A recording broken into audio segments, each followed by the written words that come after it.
The Modern Dinosaurs' Lament by Nguyen. This is Stegosaurus. He changed his name to Steve. The social worker suggested it. Anglicize your name. Makes it easier for people to relate to you, she said. She was right. Soon after, Steve finally landed a job. Considering the unemployment rate of victims of extinction, or VOEs, was close to 90%, Steve couldn't thank his social worker enough. He even bought her a card. It wasn't delivered, though. The postman couldn't read dinosaur handwriting. The card was recycled. Steve started his new job a few weeks later. It was office work. Nothing glamorous, but it made him happy. It gave him money and, more importantly, a sense of pride. He had to wear a tie. It looked funny on him because ties weren't designed in VOE sizes. He made friends quickly, to his surprise and relief. There was Mandy, the accounts girl, Singh, who always brought in lunch from home, and JJ. He loved sport, especially F1 racing. At first, Steve thought that they were being nice to him because he was a VOE. He even thought it was pity. But he was wrong. They were really just nice people. He was afraid of how they would treat him, treat VOEs in general. His social worker once said, "Unfortunately, there are stereotypes that you'll just have to deal with." He was representing all VOEs by virtue of being one. He didn't like it, but that was the deal. So, he was always polite.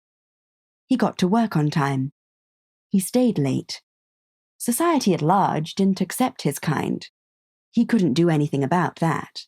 In the office, he tried. Everything was great. Until Christian arrived. Christian was a Tyrannosaurus. He was adopted into a rich family. His dad got him the job here.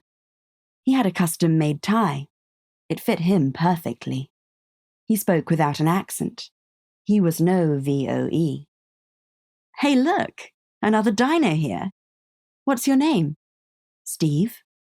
"No, your real name." Christian made friends with the boss that afternoon. He organized a date with Mandy after work. He'd been to Singh's home country during his gap year. He drove an M3 and offered JJ a chance to test drive it. Over the following days, Steve spent more and more time alone. It was his decision to do so, he told himself. Soon after, Steve was let go. The government ended the tax break for VOE employers. Christian didn't sign his farewell card. As he left the office, Steve wondered why life was so unfair. If only he had been adopted, been rich, had a decent education, spoke well. Everyone screwed him. His employer, his fellow dinosaur, society at large. It just wasn't fair. It was nighttime. It wasn't safe for VOEs to walk the city streets alone. He was scared. "Hey." "Who said that?" Steve said. "I don't want any trouble. Please, just leave me alone." "It's time, my brother." "Time for what?" Steve asked.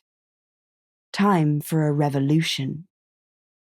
Starting tonight, society would come to accept those like him and his new friend. One way or another.